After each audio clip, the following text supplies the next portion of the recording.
जय हिंद मित्रांनो, स्वागत आहे आपल्या गुरुजी यूट्यूब चॅनलवर। मित्रांनो, सध्या पवित्र पोर्टलवर फेज 2 संदर्भात जी काही प्रक्रिया आहे तर ती प्रक्रिया म्हणजे प्रेफरन्स जनरेट आणि लॉक करण्यासंदर्भात जी कार्यवाही आहे तर ती कार्यवाही सध्या बघा सुरू आहे। त्याच्यामध्ये बरेचसे जे काही प्रॉब्लेम येत होते, OTP संदर्भात प्रॉब्लेम येत होत्या, तर त्या प्रॉब्लेमला सध्या बघा या ठिकाणी फेस केलं जात होतं। तर त्या अनुषंगाने न्यूज बुलेटिन आहे तर त्याच्यामध्ये सध्या OTP जर येत नसेल तर त्यासाठी जी प्रक्रिया सध्या बघा करण्यासंदर्भात सूचना देण्यात आल्या आहे। त्या अनुषंगाने तुम्ही प्रक्रिया करा, जेणेकरून तुम्हाला जे काही लॉगिन असेल तर ते लॉगिन सध्या करता येईल।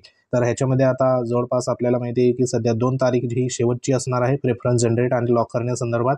तर ह्याच्यामध्ये जी काही मुदतवाढ असेल तर ती मुदतवाढ मिळणे सध्या बघा या ठिकाणी अपेक्षित आहे। जर मुदतवाढ जर मिळाली तर या ठिकाणी 1 ते 2 दिवसाची मुदतवाढ आपल्याला मिळू शकते, कारण सध्या जे काही कालावधी आहे तर तो कालावधी बराचसा इथं दिला गेला होता। तर त्याच्यामध्ये आता जवळपास ज्या उमेदवारांचं रेफरन्स लॉक करायचं सध्या बघा बाकी असेल तर त्यांनी मुदतवाढ या ठिकाणी मिळेल किंवा नाही ही एक शक्यता असणार आहे, कारण आपल्याला ह्या संदर्भात जो काही खुलासा असेल तर तो उद्याच्या दिवसाला सध्या बघा आपल्याला कळणार आहे। कारण उद्या जो आहे तर ते लास्ट डेट असणार आहे। तर उद्या संध्याकाळी किंवा रात्रीपर्यंत जर एखादी न्यूज बुलेटिन आली तर त्या न्यूज बुलेटिनच्या माध्यमातून मुदतवाढी संदर्भात आपल्याला तशा सूचना येतील। परंतु त्याची वाट न बघता आपण कोणत्याही परिस्थिती जे काही प्रेफरन्स आहे तर ते प्रेफरन्स आज आणि उद्या कोणत्याही परिस्थितीत सध्या बघा जनरेट करून लॉक करून द्या, बरोबर। तर सध्या तरी जे काही प्रश्न होते बरेच उमेदवारांचे सध्या मुदतवाढी संदर्भात, तर ह्या अनुषंगाने आपण अशा पद्धतीने तुम्हाला जी माहिती आहे तर ती दिलेली आहे। तर सध्या आतापर्यंत जे काही फेज 2 मध्ये वेकेन्सी आहे तर ती वेकेन्सी नेमकी किती आलेली आहे तर त्या अनुषंगाने सध्या ज्या जाहिराती सध्या प्रकाशित झाल्या आहेत तर त्या प्रकाशीवरनं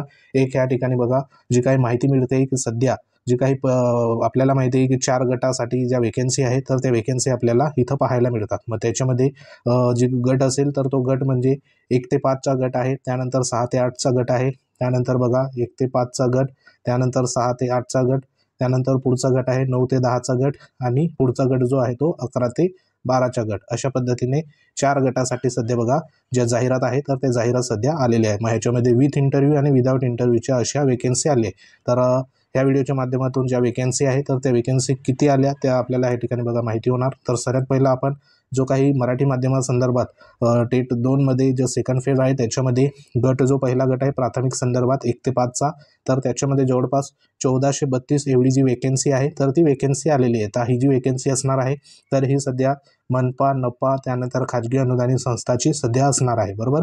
तर ही सध्या वेकेन्सी सध्या बघा वाढली असती जर का ह्याच्यामध्ये जे जिल्हा परिषदची या ठिकाणी 10% पदकपात झाली होती, त्यानंतर रिक्त, पात्र, गैरहजर जर या ठिकाणी पदं आली असती तर ही पदं नक्कीच बघा इथं वाढली असती। तर सध्या तरी आताच्या घडीला जवळपास 1400 ते 1500ची पदं सध्या 1 ते 5 साठी इथं आलेली आपल्याला दिसत आहे। त्यानंतर दुसरा गट जर बघितला आपण, दुसरा गट आहे 6 ते 8 संदर्भात गट। तर ह्या 6 ते 8 मध्ये जवळपास 2900 प्लस ज्या जाहिरात आहे तर त्या सध्या बघा वेकेन्सी जी आहे तर ती वेकेन्सी जाहिरातीमध्ये आपल्याला पाहायला मिळते। आता ह्याच्यामध्ये पण वेगवेगळे सध्या विषय येतात, तर त्या विषयामध्ये बघा भाषा विषय असेल, मग भाषा विषयामध्ये अजून 3 सध्या बघा त्या ठिकाणी विषय येतात, हिंदी असेल, त्यानंतर मराठी असेल, इंग्रजी असेल, त्यानंतर बघा गणित विज्ञान असेल, इतर सामाजिक शास्त्रासंदर्भात विषय असेल, तर असे संपूर्ण विषय मिळून या ठिकाणी 2900 प्लस ज्या काही वेकेन्सी आहे तर त्या वेकेन्सी आल्या। आता ह्याच्यामध्ये सर्वात जास्त जर वेकेन्सी आपण बघितली तर ती आहे मॅथ आणि सायन्स संदर्भात वेकेन्सी, जवळपास 2400, 2500, 2600 पर्यंत एवढ्या वेकेन्सी 2900 पैकी ही फक्त मॅथ आणि सायन्स संदर्भात वेकेन्सी आपल्याला सध्या तरी फेज 2 मध्ये पाहायला मिळते। त्यानंतर सर्वात महत्त्वाचा जो गट आहे ज्याच्यासाठी TET किंवा CTT सध्या बघा या ठिकाणी लागू नाही, तो म्हणजे 9 ते 10चा गट। तर ह्या गटासाठी देखील बघा जी वेकेन्सी असणार आहे तर ती 2500 जवळपास वेकेन्सी आहे, बरोबर। म्हणजे 2513 जवळपास जी काही वेकेन्सी आहे तर ती आलेली आहे। तर ही जी वेकेन्सी असणार आहे तर ही सर्वात जास्त ज्या काही खाजगी अनुदानित संस्था आहे आणि त्या संस्था सध्या बघा विथ इंटरव्ह्यूमध्ये आलेल्या संस्था आहे तर त्यांच्या संदर्भात इथं वेकेन्सी असणार आहे। तर जे 9 ते 10 साठी बघा पात्र असेल तर त्यांनी इंटरव्ह्यू संदर्भात देखील तयारी करा, जेणेकरून ह्या वेकेन्सीमध्ये तुमचा त्या ठिकाणी चान्स त्या ठिकाणी मिळू शकतो। तर सध्या तरी एवढी वेकेन्सी सध्या इथं आलेली आहे।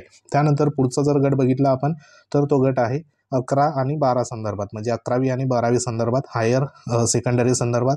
तर त्याच्यामध्ये देखील जी पदं आहे तर ती जवळपास 2400 पर्यंत पदं सध्या आपल्याला मराठी माध्यमासंदर्भात इथं पाहायला मिळत आहे। तर ही जी पदं असणार आहे तर ही पदं आपल्याला या ठिकाणी 2 विषयाची देखील पदं आहे, म्हणजे 2 विषयामध्ये पदव्युत्तर पदवी पाहिजे तर ती पदं असणार आहे। त्यानंतर जो काही सिंगल विषय असेल म्हणजे एक विषय त्याची देखील इथं वेकेन्सी आहे। तर ह्या वेकेन्सीमध्ये आपल्याला माहिती आहे की सध्या जी वेकेन्सी आली तर त्या वेकेन्सी वॅकन्सीमध्ये महत्त्वाचं या ठिकाणी 100% ग्रँटेड आहे का, किंवा मग जे काही वेकन्सी आहे तर त्या वेकन्सीमध्ये आपल्याला 20% 20% असेल, 40% असेल, 60% असेल, अशा पद्धतीने जी काही सध्या बघा मंजुरी असेल तर ती मंजुरी मिळालेली आहे. आणि त्या अनुषंगाने तुम्ही प्रेफरन्स देताना ज्या जाहिरात आहे तर त्या जाहिराती बारकाईने सध्या बघा अभ्यास करा.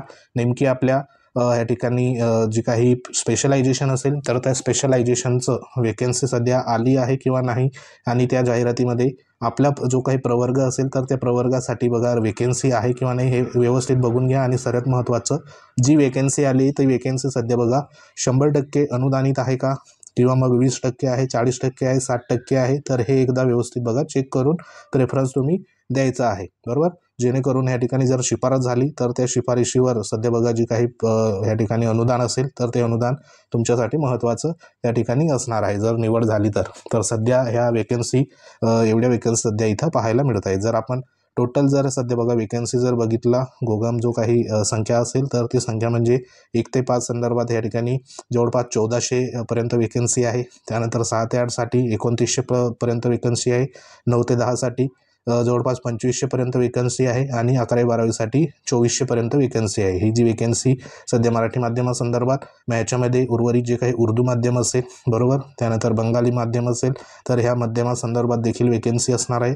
म्हणजे इथं टोटल जर बघितलं आपण तर 9000 प्लस म्हणजे 9300 म्हणजे जवळपास 10,000 पर्यंत जी वेकन्सी आहे तर ती वेकन्सी आपल्याला पाहायला इथं मिळत आहे, बरोबर. तर ही सध्या बघा वेकन्सी संदर्भात एक महत्त्वाची जी काही माहिती आहे तर ती माहिती इथं आपल्याला पाहायला मिळते. आता याच्यामध्ये वेकन्सी सध्या बघा वाढली असती, परंतु जी काही सध्या बघा या ठिकाणी सर्वात जो काही लॉस झालेला आपल्याला एक प्रकारे इथं दिसत आहे तो म्हणजे 1 ते 5 जो काही गट आहे तर त्या गटासंदर्भात, कारण 1 ते 5 मध्ये 6 ते 8 हा गट देखील असतो. आणि ह्याच्यामध्ये जी काय जिल्हा परिषदची सध्या बघा वेकन्सी होती तर ती वेकन्सी म्हणजे 10% रिक्त राहिलेली जी काही पदं आहे, बरोबर, कपात संदर्भात. त्यानंतर गैरहजर असलेले जे उमेदवार आहे, बरोबर, रिक्त, अपात्र, गैरहजर हे जी काही पदं आहे तर ती पदं जर इथं बघा आली असती तर नक्कीच ह्या ठिकाणी जी काही आता 1400 पर्यंत पदं दिसत आहे तर ही पदं आपल्याला 5 ते 6000 पर्यंत एकट्या ह्या ठिकाणी बघा जिल्हा परिषदची जी काही वेकन्सी आहे तर ती इथं पाहायला मिळाली असती. आणि ही जी संपूर्ण पदं आहे तर ही पदं आपल्याला माहिती आहे की विदाऊट इंटरव्ह्यूला इथं आली असती. आता त्या अनुषंगाने मागच्या बघा 1-2 दिवसापूर्वी मंत्रालय स्तरावरती, त्यानंतर आयुक्त स्तरावरती जे काही आंदोलन आहे तर ते आंदोलन सध्या देखील झालेलं होतं. आणि जेणेकरून ज्या मागण्या होत्या तर त्या मागण्या म्हणजे जिल्हा परिषदच्या ज्या वेकन्सी आहे तर त्या वेकन्सी फेज 2 मध्ये इथं बघा यायला पाहिजे. त्या अनुषंगाने आंदोलन देखील करण्यात आलं आहे. तर त्या अनुषंगाने जी काही पुढील अपडेट येईल तर ती अपडेट सध्या बघा जशी तशी तुमच्यापर्यंत पोहोचवण्यात येईल.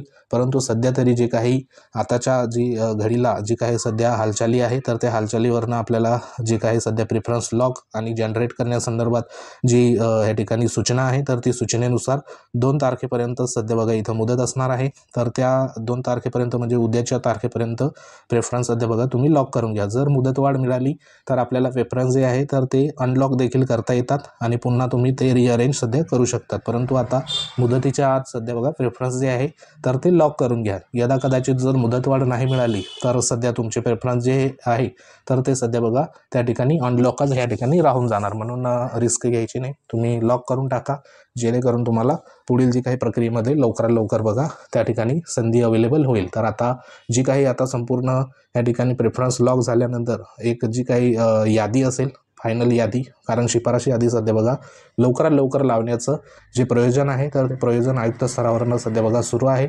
जवळपास आपल्याला 20 तारखेपर्यंत म्हणजे 18 ते 20 तारखेपर्यंत ज्या काही याद्या आहेत तर शिफारशी याद्या तर त्या सध्या बघा या ठिकाणी लागलेल्या आपल्याला पाहायला मिळेल. कारण लवकरात लवकर जे जूनच्या पहिल्या वीकमध्ये पर्यंत सध्या बघा ज्या नियुक्त्या असेल तर त्या नियुक्तीची कार्यवाही सध्या बघा सुरू व्हायला पाहिजे. त्या अनुषंगाने याद्या लागणे इथं गरजेचं आहे.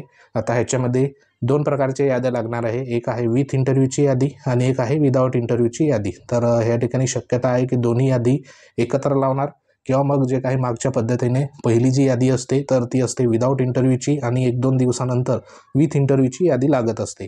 तर अशा पद्धतीने यादी इथं लागू शकते. तर जास्तीत जास्त आपल्याला 18 ते 20 तारखेपर्यंत याद्या ज्या आहेत तर त्या याद्या सध्या बघा लागलेल्या इथे पाहायला मिळतील. तर सध्या ही एक महत्त्वाची लेटेस्ट अपडेट होती. अपडेट आवडली असेल व्हिडिओ लाईक करा, शेअर करा. तुम्ही जर आपल्या चॅनलवर नवीन असाल चॅनलला आवर्जून सबस्क्राईब करून घ्या, जेणेकरून तुम्हाला अशाच प्रकारच्या महत्त्वाच्या लेटेस्ट अपडेट तुमच्यापर्यंत आपण वेळोवेळी घेऊन येऊ. तर सध्या ही एक महत्त्वाची अपडेट होती. तर भेटू आपण नेक्स्ट अपडेटमध्ये. तोपर्यंत जय हिंद, वंदे मातरम.